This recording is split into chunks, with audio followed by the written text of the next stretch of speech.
Save save save ही कर रहा था, सेव ही कर रहा था। कर दूं ना बस सेव पे ही। हाँ, इस पे भी और वो लेकर ले तो फाइनल कर वीडियो वाले नहीं, मैं मोस्ट ऑफ द टाइम एक बार भूल गए थे, याद है तो बंद दबा रहा था।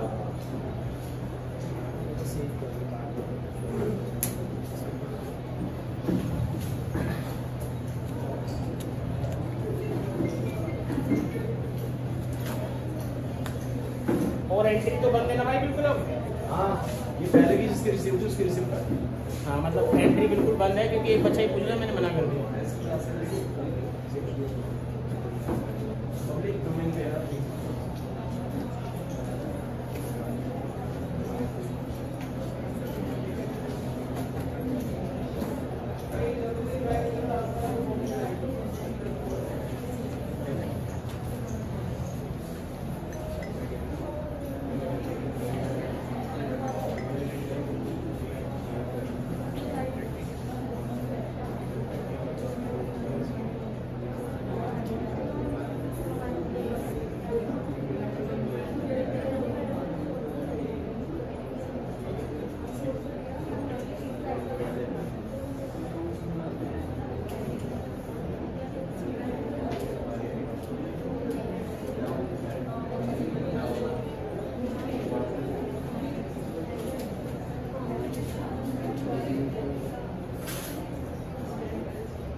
ओके नेक्स्ट लास्ट यही थे सब हमारे ऑपरेशन फ्लड। ठीक है, उसको थोड़ा अगले पेज से करते हैं कवर।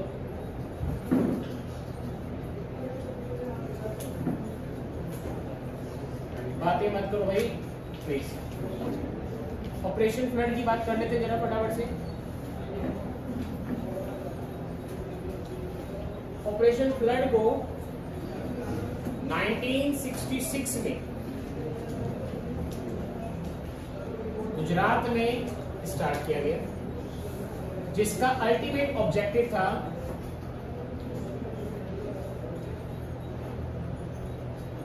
इंक्रीज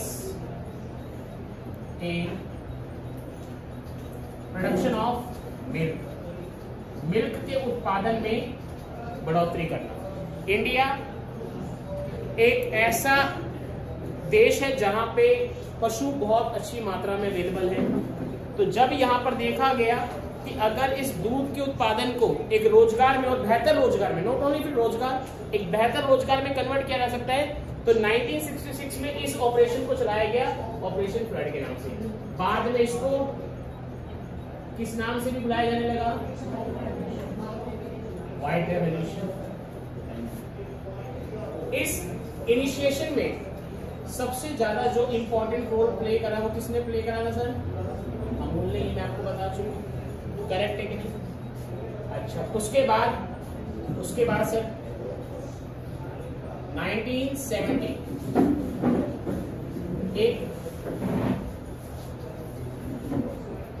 एक बोर्ड बनाया गया NDDB। क्या नाम है बोलो? NDDB। फुल फॉर्म बोलो भाई, national dairy development board. National dairy development, ठीक है जी, क्या बनाया गया? नेशनल डेयरी डेवलपमेंट बोर्ड बनाया गया। अब इसके जो चेयरमैन थे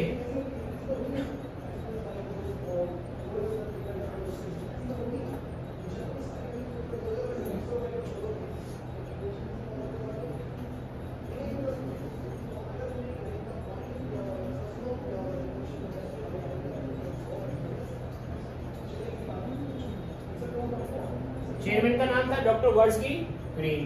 ठीक है सर, ये नाम था, एक बार अभी कंफर्म भी कर लेता हूँ कि कोई बाय डिफॉल्ट कहीं गलत नाम ना हो जाए। तो ऑपरेशन फ्लड में ये बात है। अब इम्पैक्ट इसका इतना अच्छा पड़ा कि भारत आज मिल्क के प्रोडक्शन में, किसके प्रोडक्शन में, मिल्क के प्रोडक्शन में फर्स्ट रैंकिंग होल्ड करता है सर। ध्यान रखेंगे वाले पॉइंट, ये एमसीक्यू में आ सकता है। मिल्क प्रोडक्शन के मामले में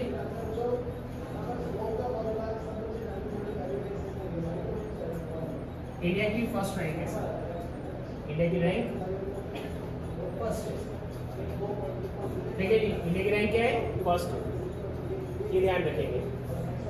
अब कौन कौन से स्टेट्स हैं, कौन कौन से, यहाँ पे चेयर खाली बच्चे बैठे हुए, कौन कौन से स्टेट्स ऐसे हैं जहां पे मिल्क का प्रोडक्शन बहुत अच्छा खासा होता है। तो अगर आप लोग स्टेट्स के नाम लिखेंगे सर, तो गुजरात,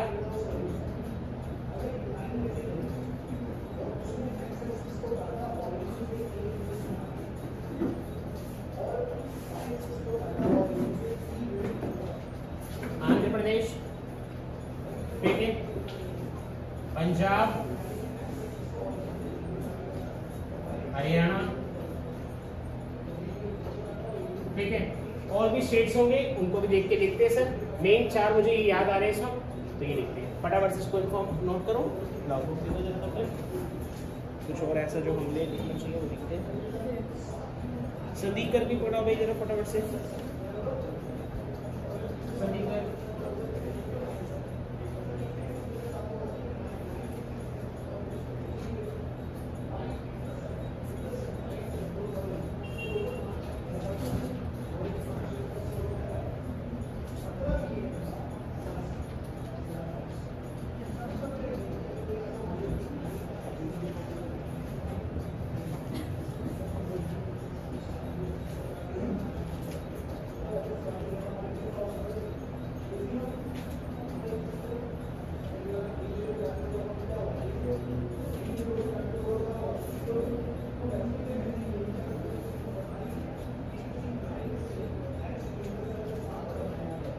यहाँ पे नाम में थोड़ा सा स्पेलिंग का एरर है।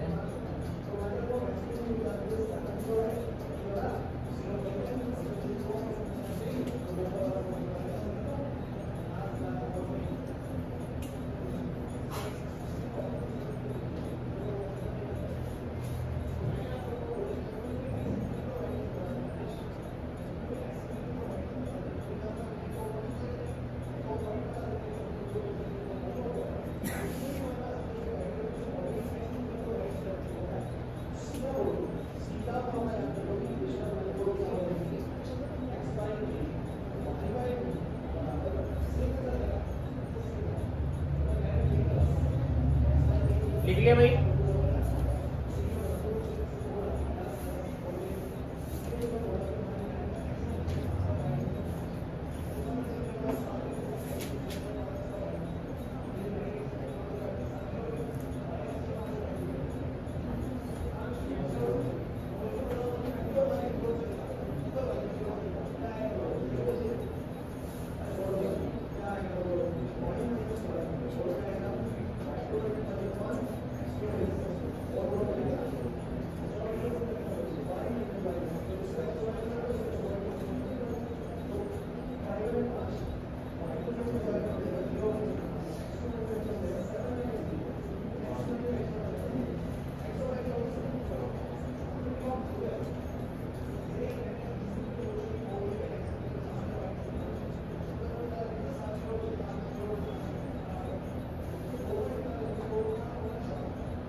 प्लीज ये भी लाइन याद रखना कि लास्ट 30 सालों में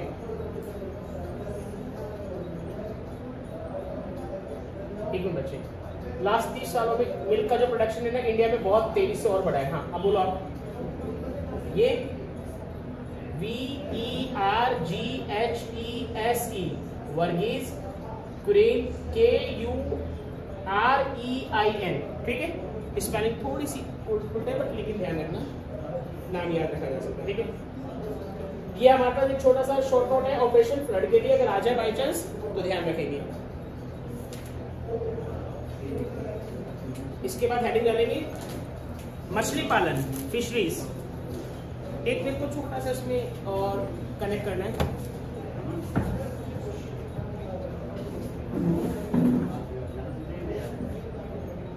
छोटा सा एक इसमें इंफॉर्मेशन और ऐड करनी है कि जो डेयरी प्रोडक्शन है वो इंडिया की जीडीपी में कितना कंट्रीब्यूट करता है, इंडिया की जीडीपी में कितना कंट्रीब्यूट करता है, इस चीज को और समझने की कोशिश करते हैं।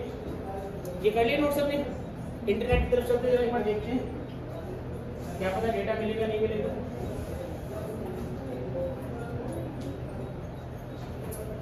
कल टेस्ट है, ध्यान रखना। ये मत एक्सप्रेशन मत देना कि हाँ हमें पता नहीं है, मैंने बोला था तुम लोगों को। तो मैं क्या करूं? हाँ, तो उससे पहले अकाउंट ईको का टेस्ट देके बैठो।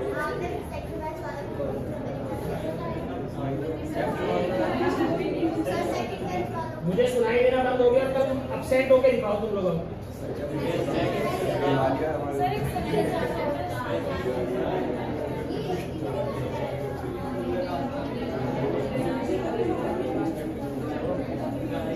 हल्ला मत करो, दूसरी भी क्लासेस हो रही हैं।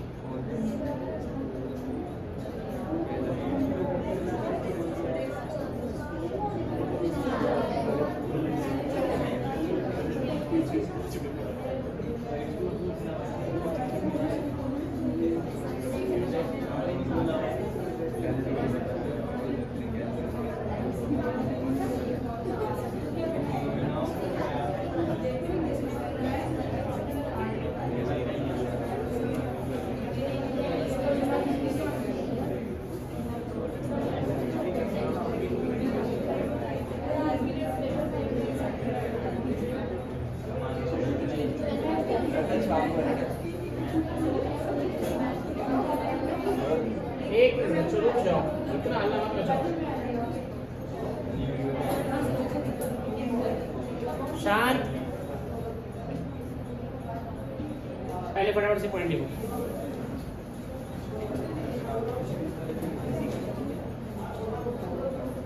फटाफट से प्लीज, आप पूरा ही जो रेड से करें।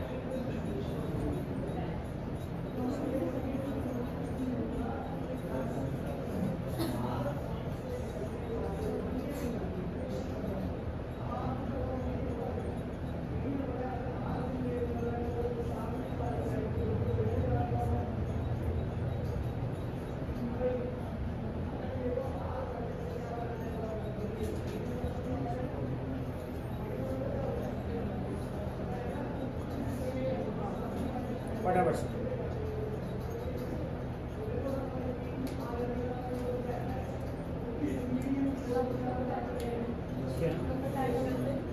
मैंने अनाउंसमेंट नहीं की थी। अरे बाबूजी, आपको श्री 108 में आदित्य महाराज, आज आपने अचानक से दर्शन दिए।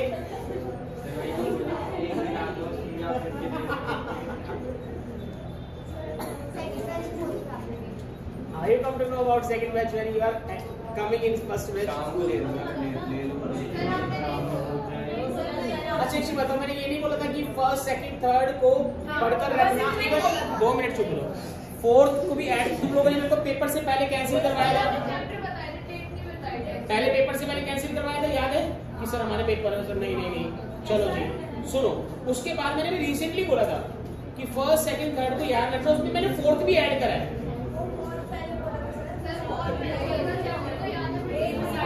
चलो अभी अच्छा, चलो तुम्हारी बात बड़ी कर देता हूँ। कल ऐसा करते हैं, क्लास रख लेते, ठीक है? जो एज यूजुअल, अब कल क्लास में क्या, ठीक है?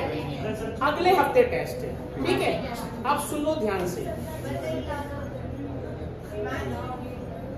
पूरा दिन तो नहीं है ना? हाँ, तो सुबह रख लेते। हाँ, तो बस हमारे लिए कोई इंपॉर्टेंस ही नहीं है। मैथ वाले सर की इंपॉर्टेंस है, अनुज सर की इंपॉर्टेंस है। सुनो मेरी बात, टेस्ट हो गया अगले हफ्ते से, ठीक है तुम्हारा? देन अब तुम्हें देखता हूँ, अभी सुन लो ध्यान से, मेरे बात बोलना, रिकॉर्डिंग में बोलता हूँ सामने आगे कि तुम बोलना बाबू। अगले हफ्ते अगले संडे टेस्ट है, Indian eco chapter first, second, third, fourth. पहले था एलपीजी तक, अब उसमें ऐड हुआ है ह्यूमन कैपिटल फॉर्मेशन। अब क्लियर है सबको? एक हफ्ता टाइम इनफ है। जिसने करे हैं चैप्टर बहुत बढ़िया, नहीं करे गो थ्रू करो, चैप्टर करने के बाद टेस्ट देते समय ऐसा लगे कि हाँ आपको चीजें कंफर्टेबली समझ में आ रही है, ठीक है। अब बिल्कुल बोलो मत बस।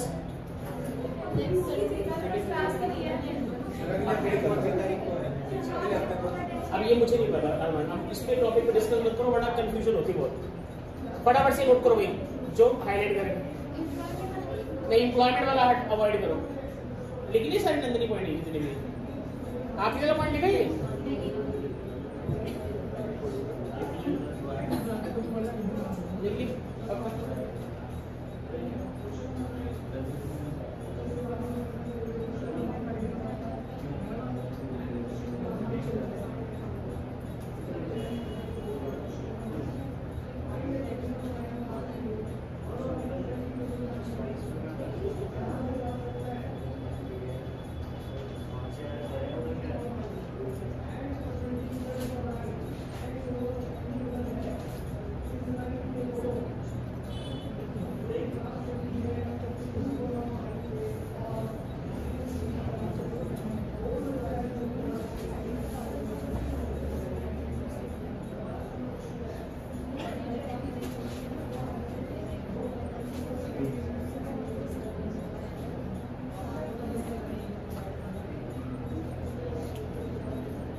कर लिए नोट, ठीक है जी।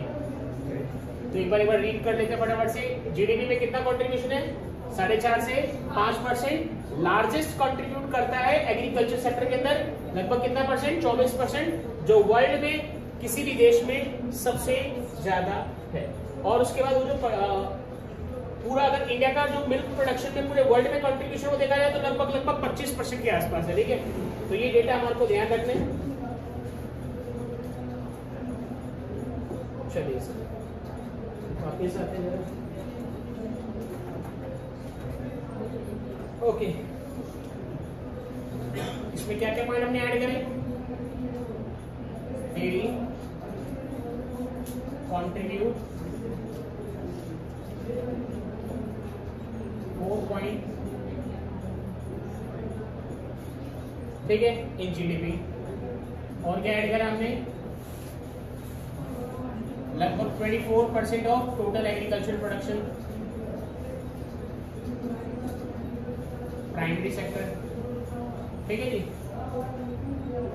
उसके बाद पूरे वर्ल्ड में अगर देखा जाए, वर्ल्ड में कितना प्रोडक्शन है? तो लगभग 25% ऑफ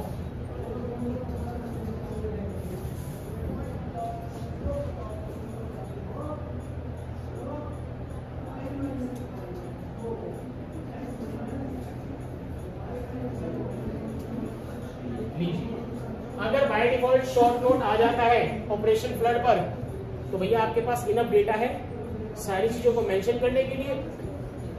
उसके जो बोर्ड के अध्यक्ष थे, चेयरमैन थे, उसका भी नाम यहाँ पे आपने लिखा हुआ है, ये ध्यान रखेंगे सर। ये चेयरमैन थे इस बोर्ड के, ठीक है जी। डन। अब हेडिंग, नेक्स्ट हेडिंग अपने पास फिशरीज।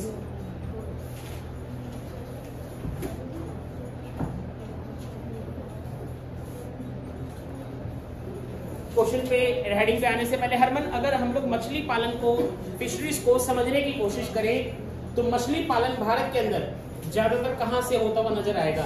समुद्र से या नदी और जो नहर और तालाब है वहां से?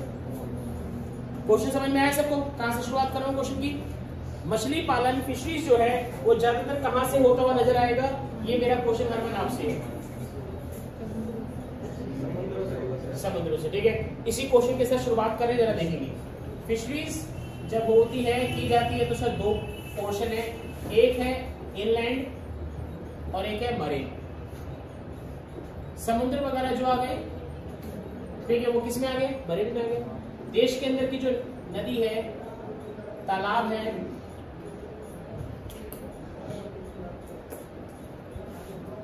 वो सब किस में आ गए सर? इनलैंड में आ गए। कितने किस में आ गए?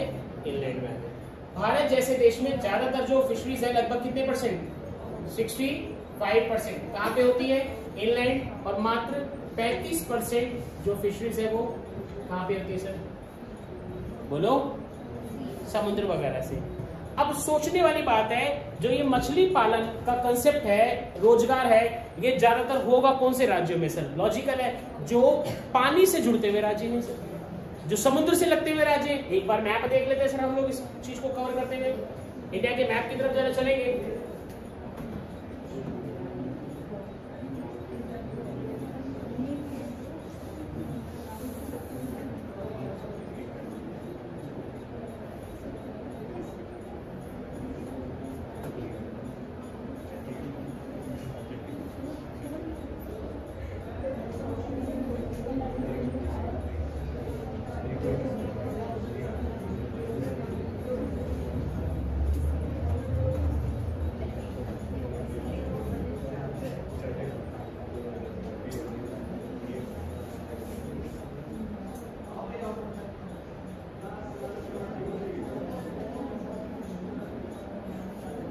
हाँ जी प्लीज, देखो भाई बातें मत करो, मुझे पता है आप बहुत अच्छी बातें कर रहे हैं, लेकिन बातें मत करो, रिक्वेस्ट है, ठीक है?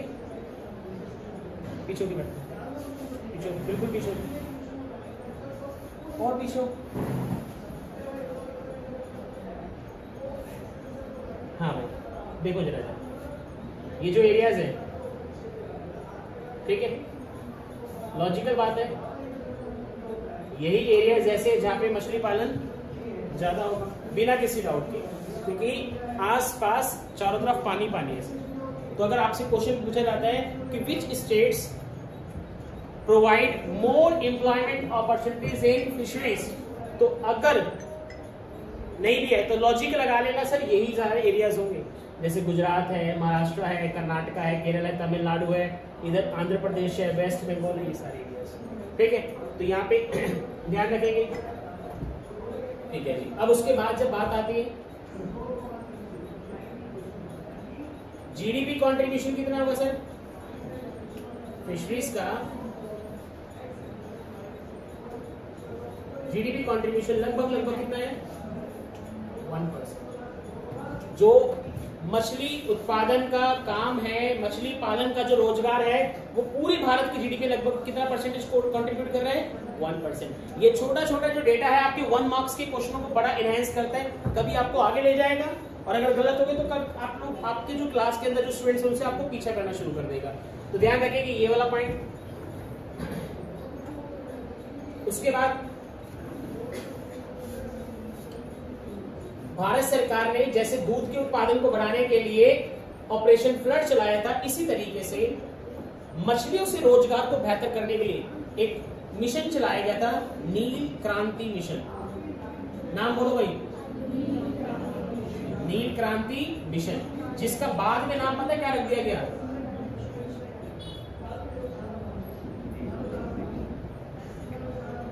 नाम बोलो भाई, ब्लू रेवोल्यूशन। कितने रेवोल्यूशन पढ़ चुके अभी तक?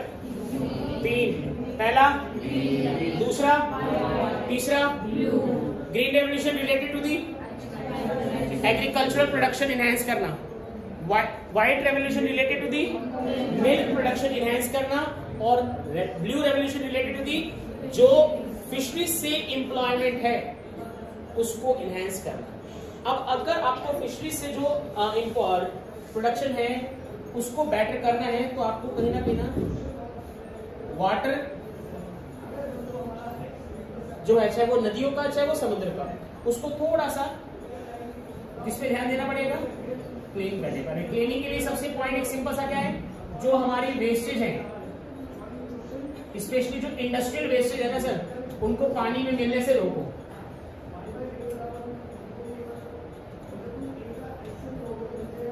आपको दिखता है सर, दिल्ली में एंट्री करने से पहले जो यमुना नदी है वो आपको नजर आता है कि नदी की तरह है, यूपी में है जब तक, या किसी और स्टेट्स में है।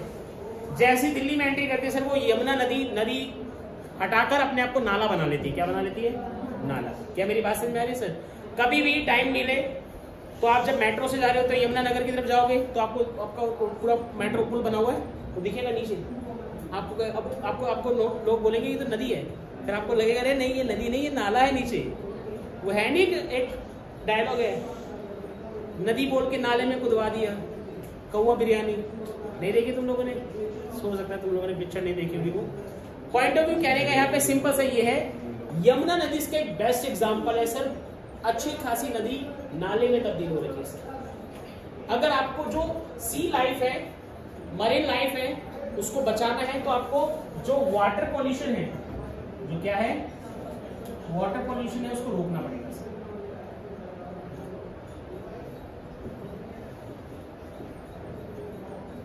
एक ना गंगा नदी को साफ करने के लिए एक प्रोजेक्ट चलाया गया था, नमामि गंगे, सुना है किसी ने? एक बार जरा देखते हैं, उसकी लागत आ सकती है पेपर में कि उसको कितनी लागत से उस प्रोजेक्ट को चलाया जा रहा था। देखते हैं एक बार जरा इंटरनेट पे।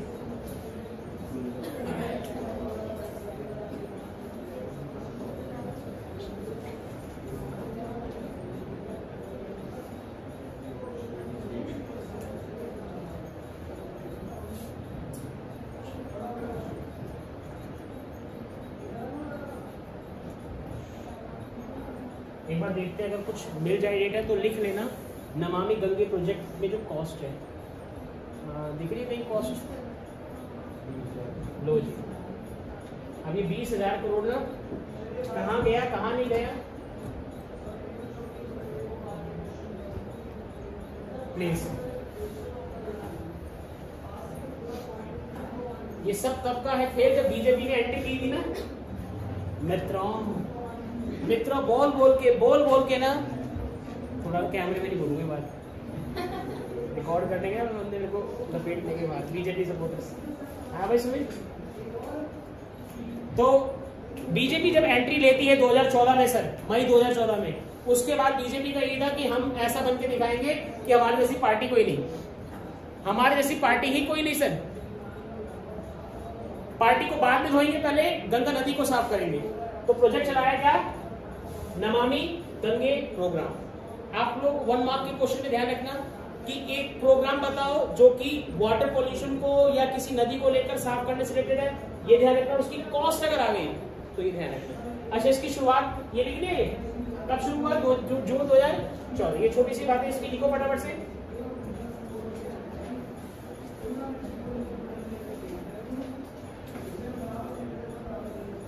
कितनी बातें देखो,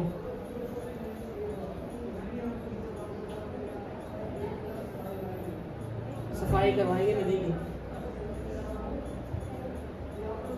अभी तो देखो वो आ रहे हैं ना, छठ पूजा आ रहे हैं, तब देखना सर।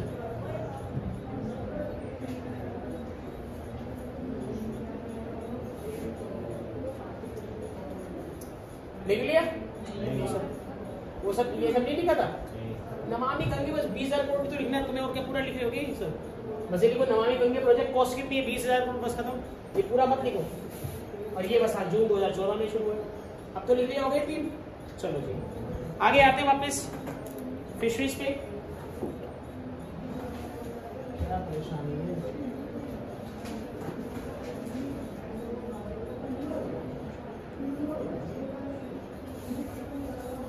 और कोई पॉइंट जो फिशरीज से जुड़ा हुआ हो?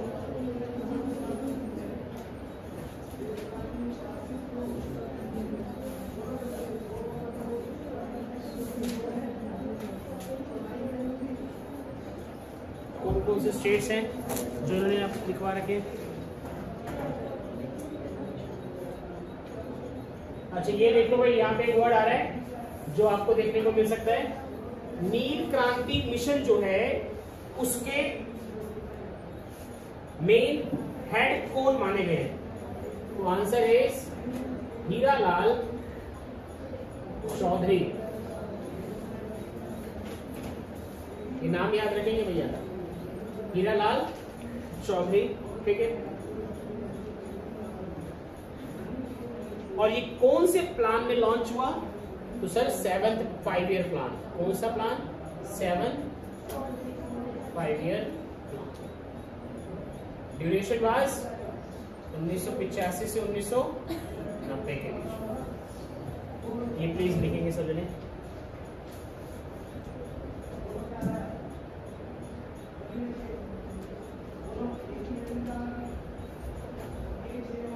और स्टेट्स के नाम लिखो भाई जो फेमस स्टेट्स हैं प्रोडक्शन में। वेस्ट बंगाल, आंध्र प्रदेश,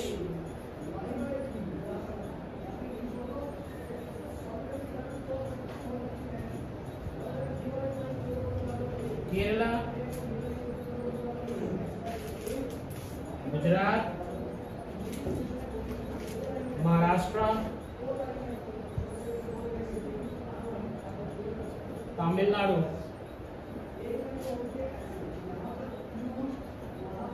ठीक है जी, ये कुछ स्टेट्स हैं जो कि फिशरीज की प्रोडक्शन में काफी इंपॉर्टेंट रोल प्ले करते हैं। लीजिए सर, ठीक है, फिशरीज के बारे में डेटा कवर हो गया।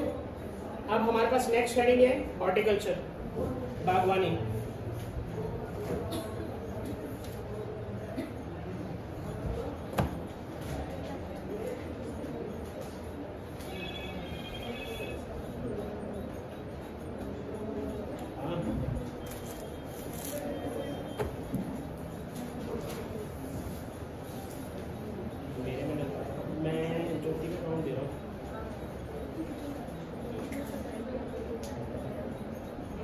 मेरे पास 30 20 तो है, अरेंज करा दूंगा।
हाँ जी, ये डन।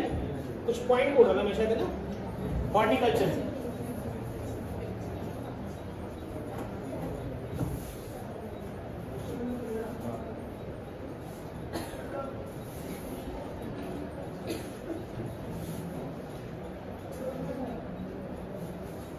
हॉर्टिकल्चर, बागवानी। इसमें ज्यादातर आप किस चीज के प्रोडक्शन को कंसीडर करते हैं? फ्रूट्स, वेजिटेबल्स और फ्लावर्स। ठीक है। अब इंडिया ने फ्रूट्स, वेजिटेबल और फ्लावर्स के प्रोडक्शन को इनहेंस करने के लिए ईयर 1991 के अंदर, कब 1991 के अंदर एक प्रोग्राम चलाया और उस प्रोग्राम को कब तक कंटिन्यू रखा? 2000। और प्रोग्राम का नाम था गोल्डन रेवोल्यूशन। क्या नाम था भाई? ये 1 मार्क के क्वेश्चन ऐड होते चले जा रहे हैं, ध्यान रखना। अब गोल्डन रेवोल्यूशन जैसे नाम आ गया गोल्डन, तो गोल्डन रेवोल्यूशन के कारण इसके अंदर ना, हॉर्टिकल्चर के अंदर कह लो या गोल्डन रेवोल्यूशन के अंदर कह लो, जो शहद का प्रोडक्शन होता है ना, उसको भी शामिल कर ले रहा है। किसको शामिल कर ले रहेगा? शहद के प्रोडक्शन को। तो 1 मार्क का क्वेश्चन आया था। बी कीपिंग किस चीज का हिस्सा है? एग्रीकल्चर, प्राइमरी, हॉर्टिकल्चर या एनिमल हस्बेंड्री? ध्यान रखना, उसको किसमें शामिल किया जाएगा? हॉर्टिकल्चर। करेक्ट है। तो यहां पे मैं यहां पे लिखने की वजह इसको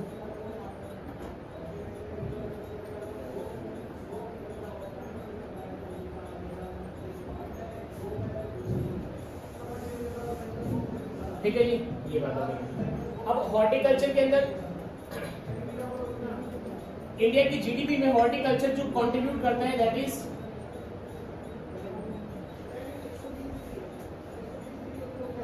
लगभग कितना परसेंट? 6% ऑफ जीडीपी हॉर्टिकल्चर का कंट्रीब्यूशन है। और 6% ऑफ जीडीपी का मतलब हो गया जो प्राइमरी सेक्टर है ना, जो प्राइमरी सेक्टर है वो ऑन एवरेज 16% के आसपास जीडीपी में कंट्रीब्यूशन करता है। तो आप लोगों को पेपर में एक लाइन मिल सकती है कि horticulture contribute 1/3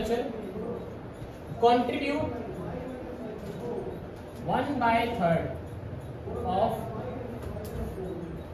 total agricultural production.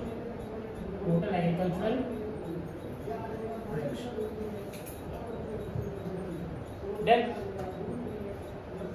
और कोई लाइन देखते हैं जो आप लोग इसमें लिखवाने लायक हो।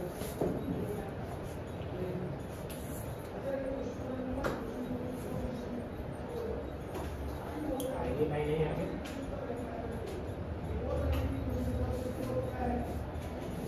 इंडिया सेकेंड लार्जेस्ट प्रोड्यूसर है।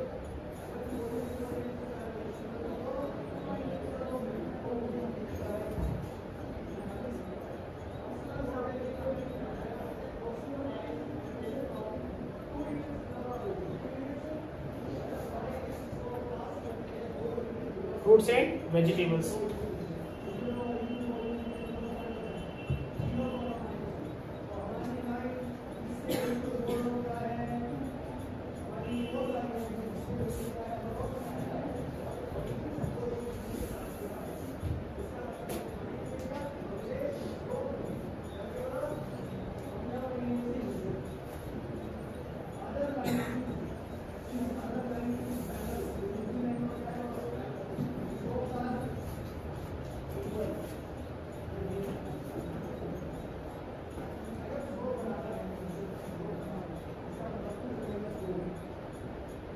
ये वाला पॉइंट भी याद रखने लायक है।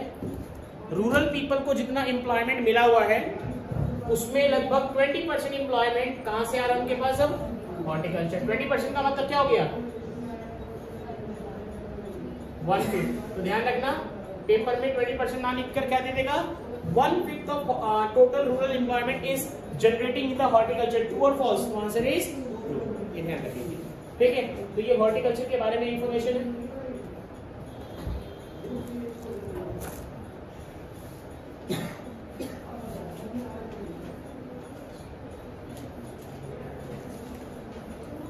मीनिंग लिखना है हॉर्टिकल्चर का, मीनिंग लिख लो। Horticulture means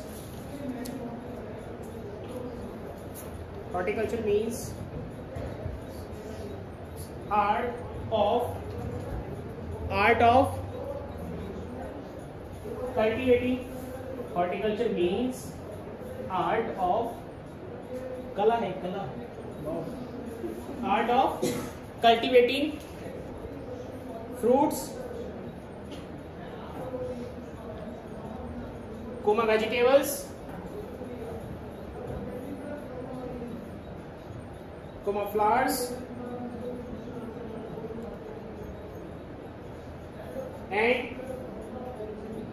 aromatic plants.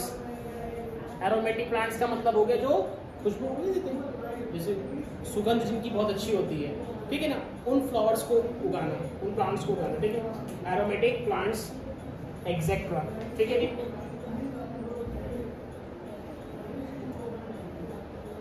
बस बाकी सारी तो यही बातें, प्रोवाइडिंग एक्स्ट्रा इनकम, ये सब बातें मैं पहले ही बता चुका हूँ आप लोगों को जब मैंने ड्राफ्ट समझाया था इस चीज को।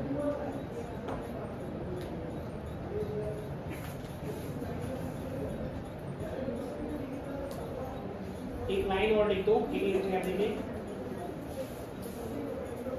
Horticulture has improve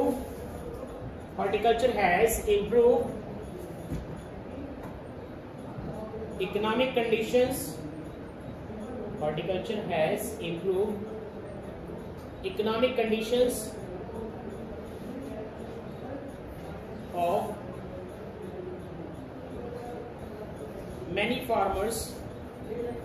many farmers, ठीक है। देन आखिरी एक लाइन लिख लेते हैं,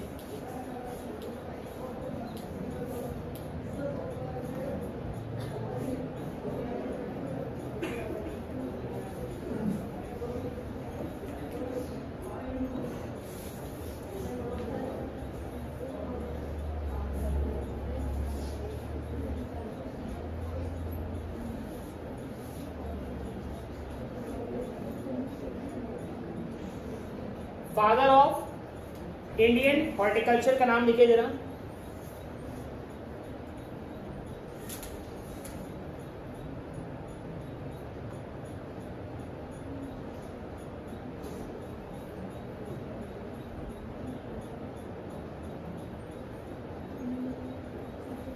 निरपक तुतेज, ठीक है जी। सिंपल नाम नहीं लिख सकते थे, अजीब अजीब से नाम लेके पैदा हो रहे हैं। अच्छा, हॉर्टिकल्चर के साथ साथ इनको गोल्डन रेवोल्यूशन के भी फादर बोला जाता है, ठीक है। प्लीज प्रॉपर लिखना है इसको, ठीक है जी, ध्यान रखना। निरपक तुतेज,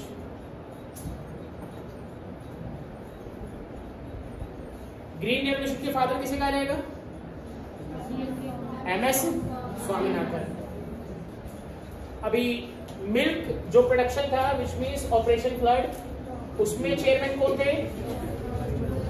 डॉक्टर वर्गीस कुरियन, और यहाँ पे निरपक तुतेज, ठीक है जी, ध्यान रखिए। ये है जी हॉर्टिकल्चर के बारे में। गोल्डन रेवोल्यूशन का टाइम पीरियड अगर आ जाए तो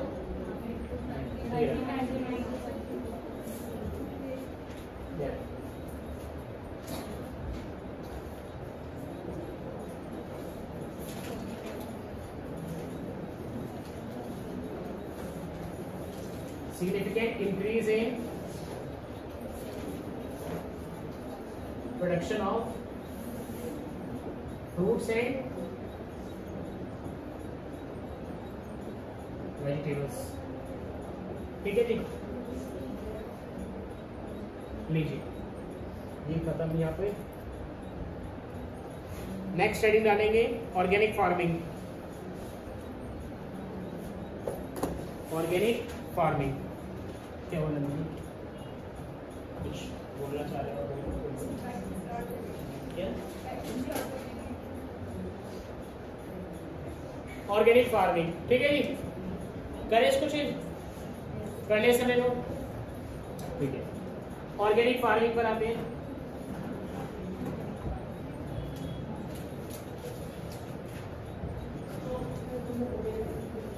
जय, अगर बच्चे ऑर्गेनिक फार्मिंग का मीनिंग जानना हो, समझना हो तो क्या मीनिंग लिखा जाएगा? कुछ याद? हिंदी में इसको बोलते हैं जैविक कृषि। अगर किसी को पता हो, किसी ने पढ़ा हो तो कोई बताना चाहेगा? ऑर्गेनिक फार्मिंग बहुत बड़ा कॉमन सा टॉपिक है, ठीक है।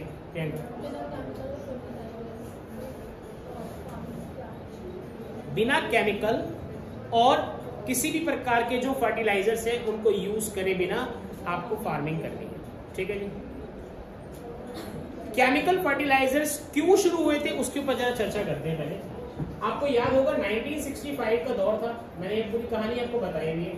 इंडिया वर्सेस पाकिस्तान की लड़ाई थी, बीच में कूदता है अमेरिका, हमारे को धमकाता है कि भैया पाकिस्तान के साथ युद्ध बंद करो, अगर तुम भारत पाकिस्तान के साथ युद्ध बंद नहीं करेगा तो अमेरिका कहता है कि भैया हम तुम्हें अनाज की सप्लाई क्या कर देंगे, बंद कर देंगे।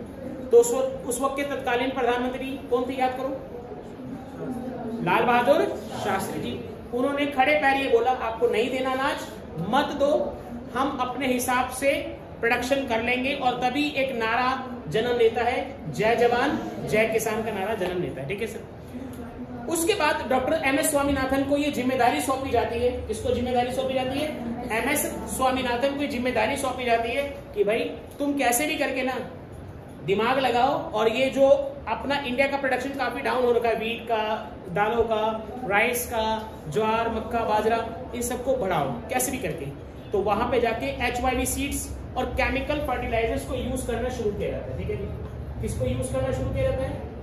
Chemical seeds, chemical fertilisers and HYV seeds. ठीक है जी। क्या बात करते हैं? अब इन सीड्स को यूज करने से हुआ क्या? प्रोडक्शन तो बढ़ गया, पर हर सिक्के के दो पहलू होते हैं सर, कुछ फायदा तो कुछ नुकसान। प्रोडक्शन बढ़ गया, नुकसान कोई जना बताएगा क्या होगा?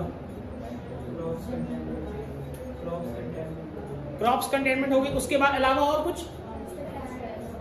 पेस्ट अटैक याद आ रहा होगा आप लोगों को, वहां पे हम लोगों ने उसकी लिमिटेशन में दिखाई। सिंपल करते हैं इसको, जब आप केमिकल फर्टिलाइजर्स का यूज करोगे तो जो फसलों की अंदर की जो क्वालिटी है वो कहीं ना कहीं क्या होगी, गड़बड़ होगी।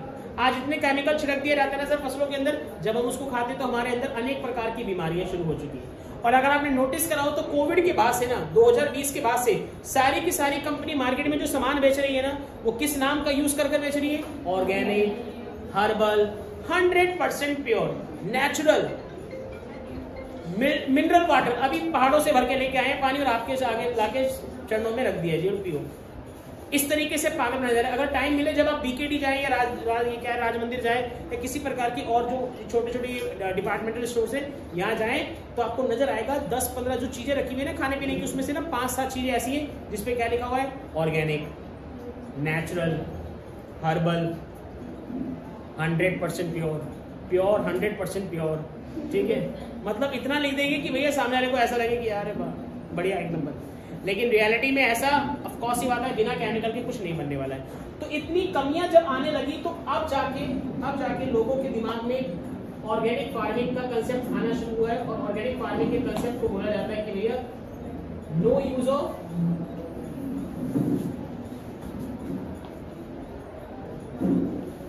Chemical fertilisers. अब अगर केमिकल फर्टिलाइजर्स का यूज नहीं होगा तो फिर किसका यूज होगा सर? तो यूज होगा किसका? एनिमल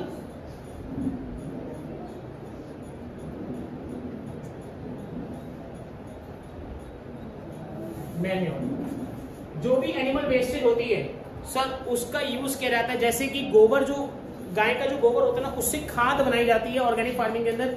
और भी बहुत नेचुरल तरीके हैं जिससे कि जो खेती बाड़ी के अंदर खाद है, कीटनाशक दवाई छिड़काव किया जाता है, वो सबको बनाया जाता है जिससे कि जो आपकी फसल निकल कर आए, क्रॉप निकल कर आए, उसका फायदा बताएगा कोई जना?